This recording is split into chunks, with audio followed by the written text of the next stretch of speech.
E aí, galera, beleza? Esse é mais um podcast da Virada, o nosso podcast Serviço Social. Bem, depois de um tempo, eu tô voltando a gravar, e aí nesse comecinho eu já vou dar uma explicação por que eu passei tanto tempo sem gravar, né? Primeiro que eu tava estudando para os concursos e fazendo as provas, né? Então eu fiz 3 provas em sequência, e aí eu tive que parar um tempinho as gravações para poder estudar e me dedicar para fazer as provas. E aí, infelizmente, consegui, né? Passei nas provas, estou esperando, inclusive, a convocação para assumir meus cargos. E também estava estudando para as seleções de mestrado, né, fazendo meu projeto. E também passei. Agora eu sou mestrando na UFRJ. Nesse momento tá em aulas online, né, por conta do processo da pandemia e tal. Enfim, né, e a explicação tá dada. Passei esse tempo sem fazer episódios novos, mas estamos voltando hoje para novas gravações e dar sequência às programações aqui do podcast. Bem, explicação feita, vamos para o episódio. Esse episódio de hoje a gente vai falar um pouquinho sobre a educação e o serviço social, né? A política da educação e o serviço social. E eu escolhi esse tema por alguns motivos. Primeiro, ele não é muito debatido, né? É uma política social e uma prática do serviço social nessa política que não é muito debatida. E o segundo motivo é que em 2019 foi sancionada a lei que aprova a inserção do serviço social da psicologia nas escolas. Mas essa relação, entre o serviço social e a política de educação não é uma coisa tão nova assim, não é apenas de agora, de 2019 para cá, né, que esse debate existe e que essa vinculação existe. Há uma vinculação, né, entre o serviço social, a política de educação e uma demanda pelas classes dominantes quanto ao papel do serviço social junto à política de educação, a partir de um padrão necessário para a reprodução do capital nos diferentes ciclos de expansão e de crise durante a história do Brasil. Então, o episódio de hoje vai tentar trazer, e essa é a minha intenção aqui, alguns aspectos sobre essa relação entre o serviço social, a política de educação e esse padrão, né, para a reprodução do capital nas diversas fases do Brasil. Então, eu vou tentar trazer um pouquinho sobre essa relação dentro desse nosso episódio. Para começar, eu vou falar um pouquinho sobre uma definição muito interessante, né, que eu vi sobre educação na brochura do Cefez, que está aqui na descrição desse episódio, né? Se você quiser conferir, confere lá, é bem interessante, é muito boa essa brochura do Cefez sobre os subsídios para a atuação de serviço social na educação. E aí vamos começar com essa definição que ela é muito interessante. A educação é um complexo constitutivo da vida social que tem uma função social importante na dinâmica da reprodução social, ou seja, nas formas de reprodução do ser social, e que numa sociedade organizada, a partir da contradição básica entre aqueles que produzem a riqueza social e aqueles que exploram seus produtores, expropriam sua produção. Então, essa definição de educação está na página 16 dessa brochura do Cefez. Eu acho ela muito interessante para a gente entender e fugir um pouquinho da mítica sobre a educação, né, sobre o que é educação, e trazer uma definição, né, dentro desse nosso marco teórico do serviço social. Serviço social baseado na tradição marxista, entendendo essa relação constitutiva entre a vida social e a dinâmica da produção, né, e da reprodução dessa vida social, para compreender um pouquinho desse complexo que é a educação. Então, a política de educação ela vai ser resultado de formas historicamente determinadas de enfrentamento das contradições que particularizam a sociedade capitalista pelas classes sociais e pelo Estado, e vão conformar ações institucionalizadas em resposta ao acirramento da questão social. Então, a gente vai ver que a educação ela constitui uma estratégia de intervenção do Estado, a partir da qual o capital procura assegurar as condições necessárias à sua reprodução, mas também resulta de uma luta da classe trabalhadora em dar direção aos seus processos de formação, convertendo-se também em um campo de embate de projetos educacionais distintos, em processos contraditórios de negação e reconhecimento de direitos sociais. Então, a trajetória dessa política educacional do Brasil, ela vai evidenciar como as desigualdades sociais são reproduzidas a partir dos processos que restringiram, expulsaram e hoje buscam incluir, de alguma forma, na educação escolarizada, largos contingentes da classe trabalhadora. Então, a gente vai poder enxergar dentro desse complexo estrutural que é a política de educação, as trajetórias pelas quais passaram através de lutas da classe trabalhadora, mas também de determinações postas também pelas classes dirigentes para formar essa política que a gente tem hoje, da política educacional. Partindo desse referencial do que vem a ser a política de educação, as suas formas de expressão e as formas de luta para a construção dessa política educacional, tentar trazer a partir de agora alguns elementos que vão trazer dimensões históricas da relação entre educação e serviço social, né? E é isso a partir de alguns textos, inclusive de um que eu achei muito interessante, que é da Marta von Dentz e do Roberto Rafael Dias da Silva, que é um texto muito interessante, tá aqui também na descrição, se você quiser ver também, está disponível na internet, é só procurar. E são trechos que eu achei muito interessante trazer aqui também para o diálogo nesse podcast, nesse episódio, que eu acho muito interessante.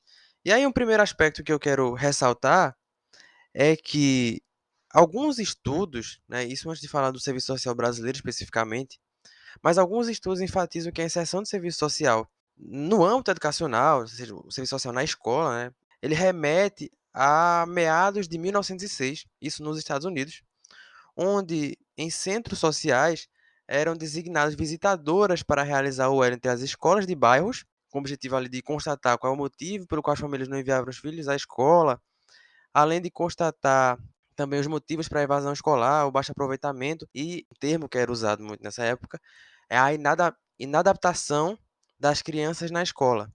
Na Europa também, esse campo específico, né, do serviço social na educação, o serviço social na escola, era incluído na especificidade de intervenções de ações sociais realizadas com, entre aspas, menores. E a gente pode ver que essa inserção inicial na Europa e nos Estados Unidos, o serviço social no âmbito educacional, ele vai se dar muito nesse âmbito da supervisão controladora, né? De tentar ver ali, como a gente já debateu aqui em outros episódios, a adaptação, a adaptabilidade dessas famílias a essa nova ordem burguesa do século XX. Mas aí, para a gente pensar um pouquinho os parâmetros do serviço social no Brasil, nessa política educacional, eu achei interessante também trazer alguns aspectos da política de educação antes do surgimento do serviço social, né? O serviço social vai datar da década de 30 do século XX, mas achei também interessante trazer alguns aspectos da política educacional antes de 1930. Então, alguns estudos eles vão sinalizar que a educação ou esse processo de escolarização no Brasil emergiu por volta de 1549, né, no contexto da consolidação do modelo agroexportador dependente, período ali em que a Companhia de Jesus adentrou em território brasileiro com a incumbência de escolarizar, né, principalmente os indígenas e também depois a população negra, tendo como modos a educação europeia. Esse período de escolarização, com base nessa Companhia de Jesus, ele perdurou por aproximadamente 210 anos, até meados de 1759, momento em que os jesuítas foram expulsos do Brasil. De modo que aquilo que havia sido construído em relação à escola ou à educação foi destruturado. A partir daquele momento, não existia mais um projeto de educação permanente no Brasil. Convém frisar também que em meados de 1872, meio século após a independência, apenas 16% da população brasileira era alfabetizada. Então a gente teve o início aí desse processo de escolarização, né, que esses estudos apontam, em 1549, e em 1872 apenas 16% da população brasileira era alfabetizada. Então, a população brasileira até o período da independência contava com 5 milhões de habitantes aproximadamente, sendo desses 3 milhões pessoas escravizadas. Então, para você ver que quase ninguém no Brasil tinha um acesso à educação formal. Com a queda da monarquia e a proclamação da República, isso já em 89, 1889, o sistema político teve algumas alterações. Então, o projeto político da República previa uma educação para todos, mas a escola ainda tinha dois princípios opostos. Um era o estudo voltado para a elite, que era a continuidade dos estudos, preparação para o curso superior, e outro voltado para o povo, surgindo aí uma dualidade nesse processo de sistema educacional no Brasil, na República. Destaca-se que, a partir de 1990, algumas iniciativas da reforma da educação foram surgindo. Uma primeira foi com Benjamin Constant, que liderou a chamada Reforma Educacional, com princípios de liberdade do ensino, o ensino laico e a escola primária gratuita, conforme previa a Constituição brasileira. Posteriormente, outras reformas do ensino foram sendo tentadas e também foram ocorrendo no intuito de melhorar a educação do país. Dentre elas, a gente pode destacar algumas. O Código Epitácio Pessoa, em 1901, a Reforma Rivadavia, em 1911, a Reforma de Carlos Maximiliano, em 1915, e a Reforma de Luiz Alves Rocha Vaz, em 1925. Essas foram algumas tentativas de tentar ampliar essa política educacional e tentar, de alguma forma, reformar esse ensino, tendo como princípios a liberdade de ensino, ensino laico e a escola primária gratuita. Mas, mesmo com essas iniciativas de reformas educacionais, né, que eu citei, entre 1900 e 1920, a taxa de analfabetismo no Brasil ainda era de 75% entre as pessoas com mais de 15 anos. E mesmo diante desse cenário, né, de tantas tentativas de reforma do ensino, há uma ampla desigualdade no ensino que ainda constava com uma dualidade de saberes aqui, né, de saberes disponíveis, uma voltada para a elite e outra voltada para o povo. E aí a gente contava com escolas primárias com ensino defasado, com apenas um professor para lecionar para todo o ensino primário de uma escola, o que gerou o aumento do analfabetismo. Apesar de ter gerado um pouquinho mais de ampliação, de construção de escolas e tal, mas essa construção ela ainda era enviesada, né, pela sua questão de classe. E não só de classe, mas de classe, raça e gênero também. Muitas mulheres eram proibidas de estudar, pessoas negras tinham dificuldade de acessar o ensino regular, e com tudo isso, o ensino também era defasado, porque contava com apenas um professor para lecionar para uma escola inteira, então isso, em vez de diminuir a taxa de analfabetismo, aumentou. Então, no período sequente, né, depois de 1920, que é o período que vai compreender a Primeira Guerra Mundial, de 1910 a 1920, a educação brasileira vivenciou algumas experiências advindas de espanhóis e italianos que vieram para o Brasil refugiados, né, fugindo da guerra, e trouxeram algumas ideias, entre aspas, revolucionárias, pois desejavam uma educação que atendesse a todos, inclusive os filhos de operários. Como resultado dessas ideias, algumas escolas foram fundadas que tinham como principais objetivos instaurar o ensino laico, a educação integral. No entanto, né, com a repressão do governo na época, as escolas fundadas, diferente das tradicionais, né, diferente das tradicionais escolas que ainda contavam com ensino religioso e tal, e com algumas outras estruturas, elas eram fechadas, acusadas de serem perturbadores da ordem. Na década seguinte, a partir de 1930, vai começar um movimento que ficou conhecido como o Movimento da Educação Nova, que vai ter por líder Anísio Teixeira, esse movimento insistia que a educação deveria ser um direito universal, um instrumento de democratização na sociedade e de formação de cidadãos. Então vejam, nesse breve resumo aqui que eu tentei fazer do, entre aspas, descobrimento do Brasil, ou se preferir, da invasão do Brasil, até o início de 1930, a gente vai ter algumas tentativas de ampliação do ensino regular e de uma formalização da educação pública brasileira, ao mesmo tempo que a gente vai ter, por uma questão de classes, a formação de um sistema privilegiado de educação, com um sistema dúbio. Um sistema voltado para as elites econômicas e seus filhos, e os filhos da classe dominante, e uma voltada para o povo, que era de menor qualidade, de pouco acesso e de pouca estruturação. E aí a gente vai ter alguns movimentos que vão tentar fazer com que reformas aconteçam durante esse processo. Só que, como a gente viu, essas tentativas não lograram êxito e eram acusadas de serem perturbadoras da ordem vigente. Então, a gente consegue enxergar, né, como a conquista, né, de direitos educacionais, de todos os direitos sociais como um todo, elas advêm de um processo de avanços e retrocessos e de muita luta por parte da classe trabalhadora brasileira. E não só da classe trabalhadora brasileira, né, mas da classe trabalhadora mundial. E aí, a partir desse breve momento, desse breve relato sobre a educação no Brasil, eu quero trazer agora a parte do surgimento dessa relação entre serviço social e a política de educação. Então, a partir da emersão do serviço social como profissão institucionalizada, a gente vai ter alguns os momentos de inserção e alguns pontos que vão propiciar essa inserção de serviço social dentro da política de educação. Então, a partir de 1930, né, serviço social vai emergir como profissão, né, no bojo dessas contradições do capital e trabalho e como uma resposta ao enfrentamento da questão social. Então, a partir de 1934, algumas questões, né, vão ser colocadas e aí que vão proporcionar essa inserção de serviço social na política de educação. Então, a Constituição de 1984, ela orientava para a centralização das questões de ensino, em que o governo central deveria fixar um Plano Nacional da Educação, isso vai estar lá no artigo 150 dessa Constituição, criando conselhos educacionais nacionais e estaduais, de modo que essa Constituição sinalizou para uma política nacional de educação, traçando diretrizes do ensino.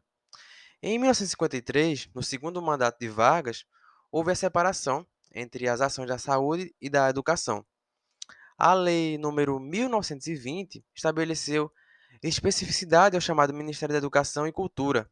E dando continuidade, né, no governo Juscelino Kubitschek, um debate muito importante referente à educação brasileira entrou em pauta, que é a Lei de Diretrizes e Bases, a LDB.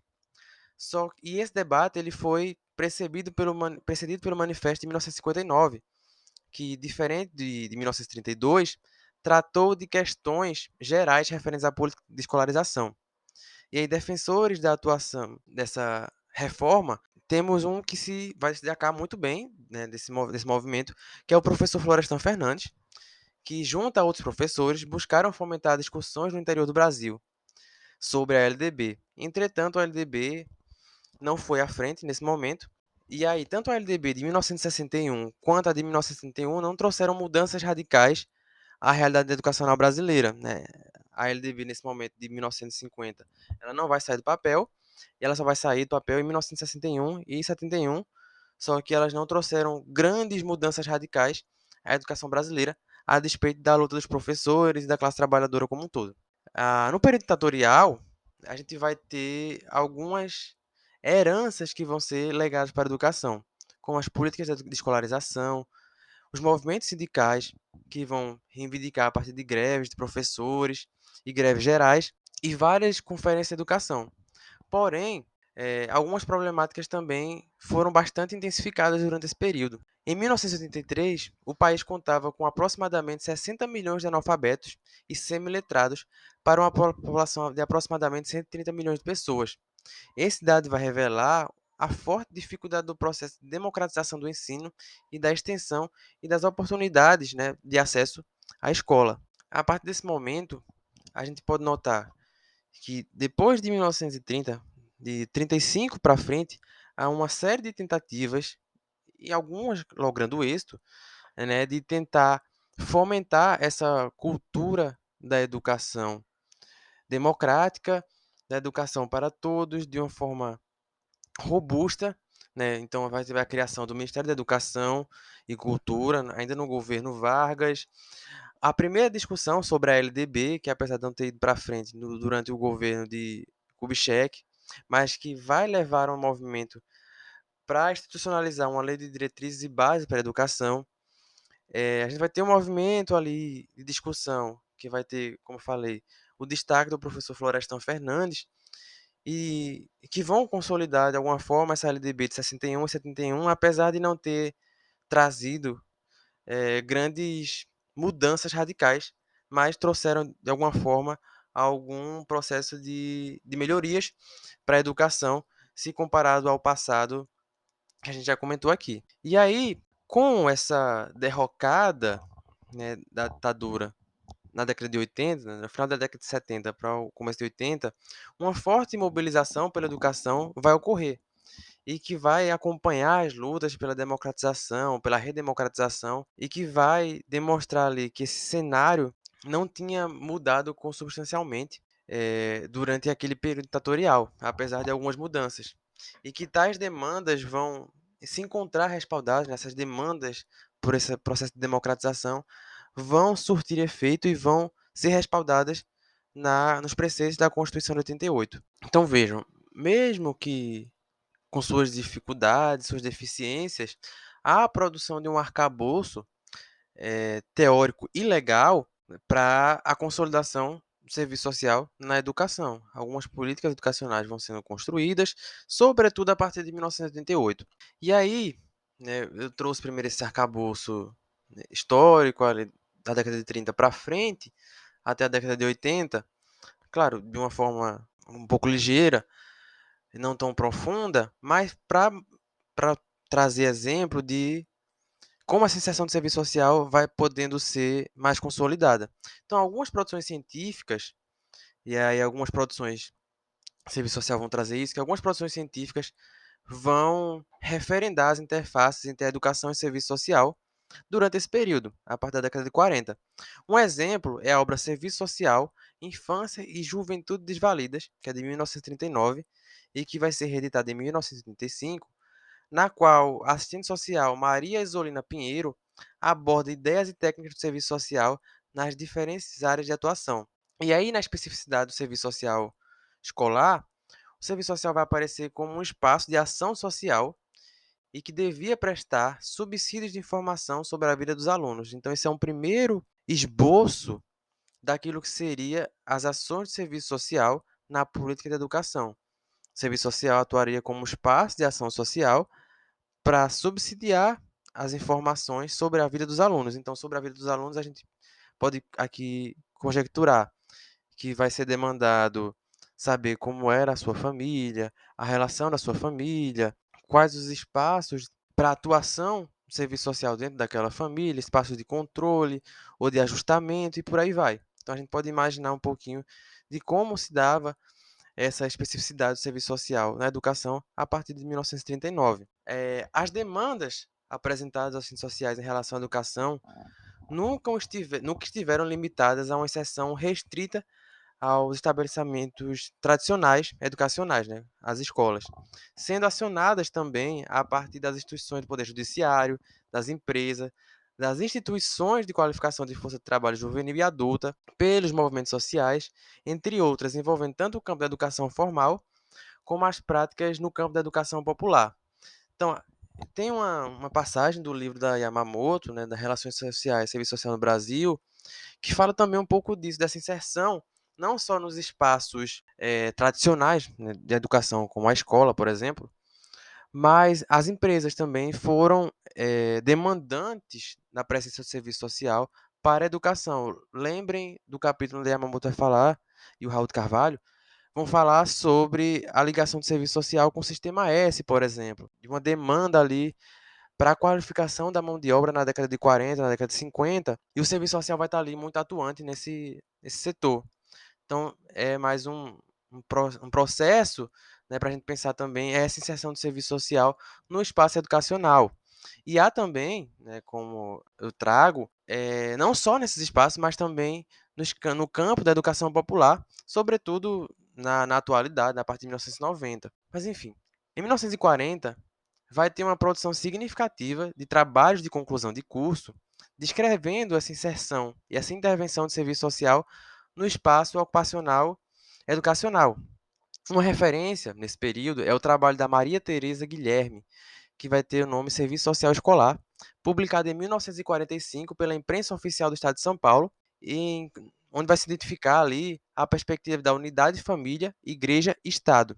Muito vinculado essa tríade, né, família, igreja e Estado, na intervenção do serviço social. Essa autora vai destacar como atribuição do serviço social no espaço da escola a seguinte ação. Eu vou até ler aqui, linha por linha, o que a autora fala. Curar e prevenir desajustamentos, contribuir com eficiência em todos os setores escolares para o desenvolvimento harmonioso e integral da criança através de métodos adequados. Então vejam como há nesse momento, e aí dentro dessa tríade que eu comentei, a intenção e a cientificidade do momento era essa ideia de ajustamento dos desajustados e de um desenvolvimento integral e harmonioso da criança e de sua família, através de métodos adequados. Então, há esse processo de adaptação dessa família, porque, veja, não envolve apenas a criança ou o adolescente ali nessa adaptação, mas a família como um todo é esse processo de um padrão de reprodução social burguês vigente, que é aqui da década de 40. Então, as experiências durante esse período se dão no intuito de combater as consideradas anomalias, os desvios e defeitos sociais que impediam a adequação do estudante ou da família ao ensino. E aí um dado interessante, né, é que até 1970, ou seja, dali da Agenda do Serviço Social, 1936, até meados de 70, vai se perpetuar, de um modo geral, nessas produções e nas ações de serviço social na educação, uma ação conservadora nesses âmbitos de atuação. E não só na atuação na educação, né, em todos os âmbitos da educação, sobretudo até a renovação do serviço social brasileiro com a intenção de ruptura.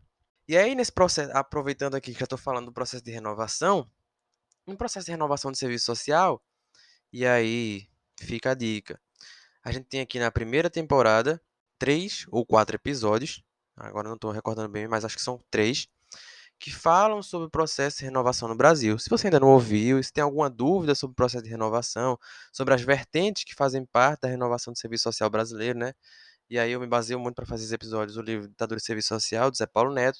Se tem alguma dúvida sobre esse trecho do livro, vai lá, ouve que o episódio está muito bom. São episódios que eu particularmente gosto muito, que ficaram muito bons. Então ouve lá, se você tem alguma dúvida sobre o processo de renovação do serviço social no Brasil, ouve lá, fica essa dica e compartilha também. Se gostar e se não gostar também, compartilha do mesmo jeito que ajuda. Enfim, no processo de renovação do serviço social no Brasil, e aí particularmente no seminário de Teresópolis e de Sumaré, vão se destacar algumas obras referendando o serviço social e educação, em especial uma do pedagogo, filósofo e sociólogo argentino Anderegg, que vai ser publicada em 1974, que vai ser intitulada El Trabajo Social como Acción Libertadora. E nela, o autor referenda os vários campos de atividade nos quais as ciências sociais exerciam algum tipo de trabalho, inclusive na educação, em que o profissional visava fortalecer as relações entre escola e família, integrar as crianças que tinham dificuldade de adaptação à vida escolar e desenvolver um trabalho articulado com outros profissionais que atuavam na escola. Então vejam, eu trago esse exemplo aqui do Anderegg nesses seminários de Teresópolis e Sumaré, porque são os seminários que são conhecidos como seminários de teorização do serviço social, né, durante esse processo de renovação. E a gente vai ter em diversas áreas, mas aqui falando da educação, que ainda mantém uma lógica de tentar integrar, essa lógica da integração de crianças de sua família, e de uma ideia também de adaptação, e também vai trazer aqui um elemento que é essa atuação com os outros profissionais, né? Essa ideia aí de multidisciplinaridade, e a ideia do multiprofissional, já aqui em 1974. Então, é um aspecto legal aqui de trazer sobre essa obra no processo da renovação do serviço social no Brasil. E aí, dando uma adiantada, com o caldo cultural, né, da década de 80, final da década de 70 e início da década de 80, esse processo de tentativa de redemocratização e com esses aspectos do debate ali da intenção de ruptura do serviço social nessa lógica da renovação e o acúmulo de tantas outras lutas com e ao lado da classe trabalhadora, a ampliação, essa intensificação, ela vai ser caudatária dos avanços e acúmulos teóricos da profissão nas discussões em torno das políticas sociais como locus privilegiado da ação do serviço social.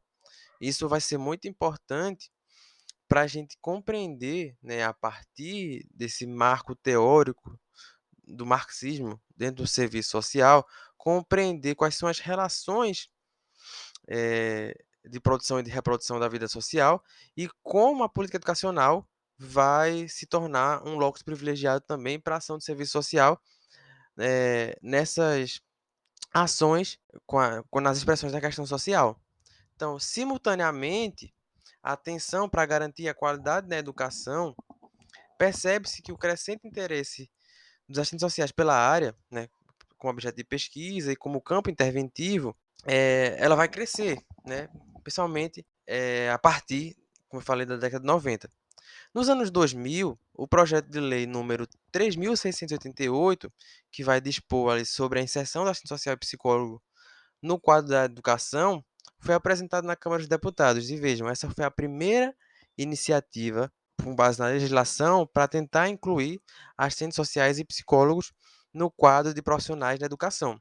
E a partir desse momento, após sucessivas lutas e embates na Câmara dos Deputados, em 2007, esse projeto ele é transformado em projeto de lei e que vai ser apenas aprovado, como eu falei lá no início desse episódio, vai ser aprovado em dezembro de 2019.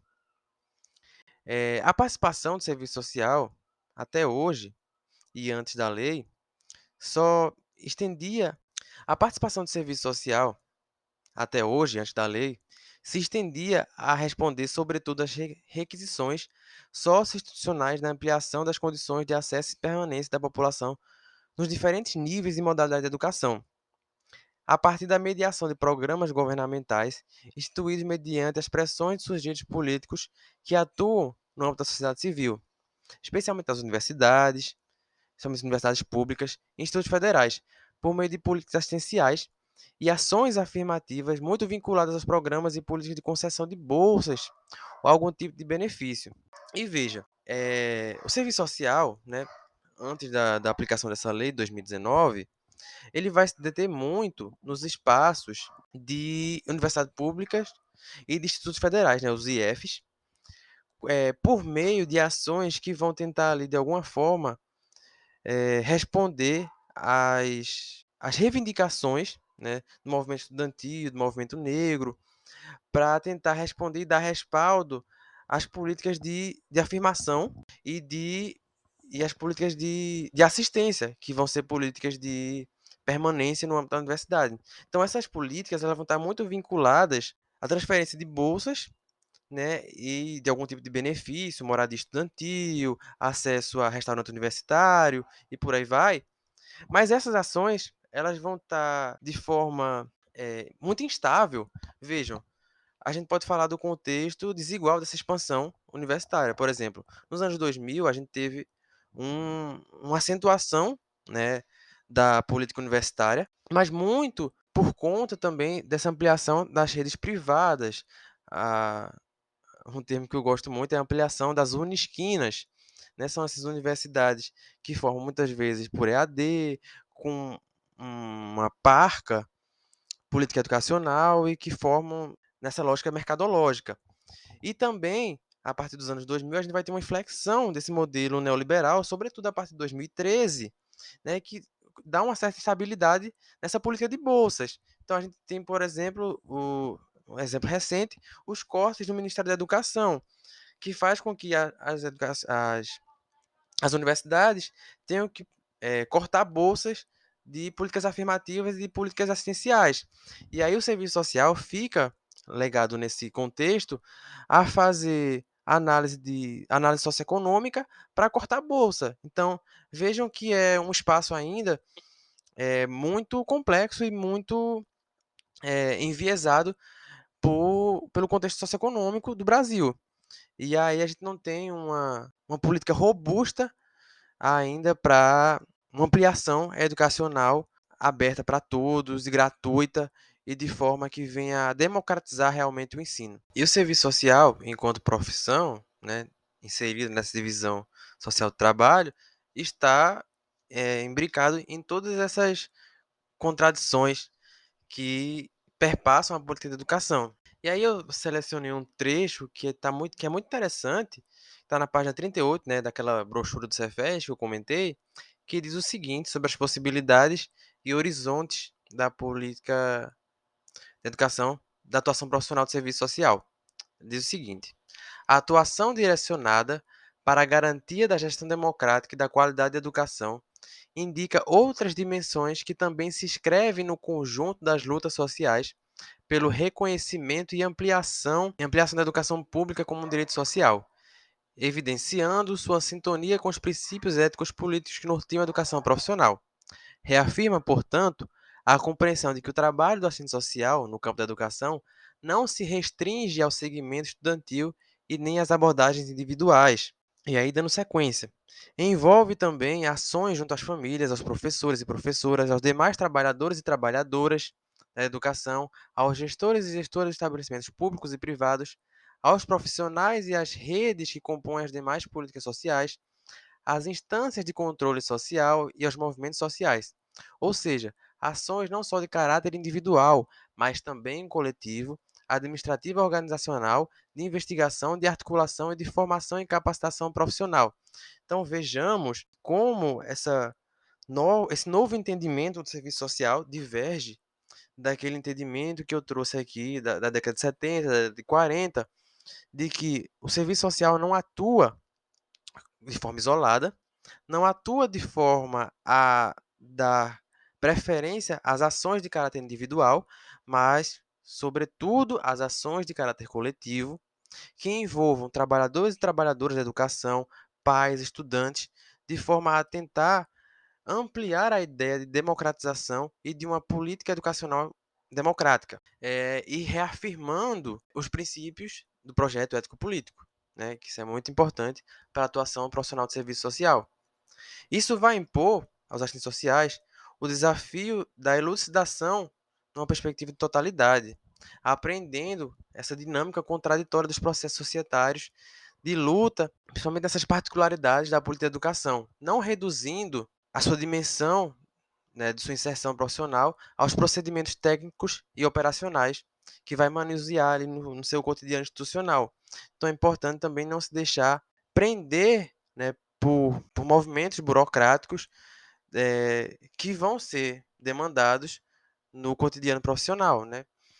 Por meio da instituição, por meio do Estado, por meio, enfim, de diversas demandas que vão demandar ali o assistente social, uma atitude burocrática nesse dia a dia. E aí, para tanto, a educação ela não pode ser tomada como um alicerce, uma forma abstrata, tomada como alicerce dessa construção de um novo horizonte.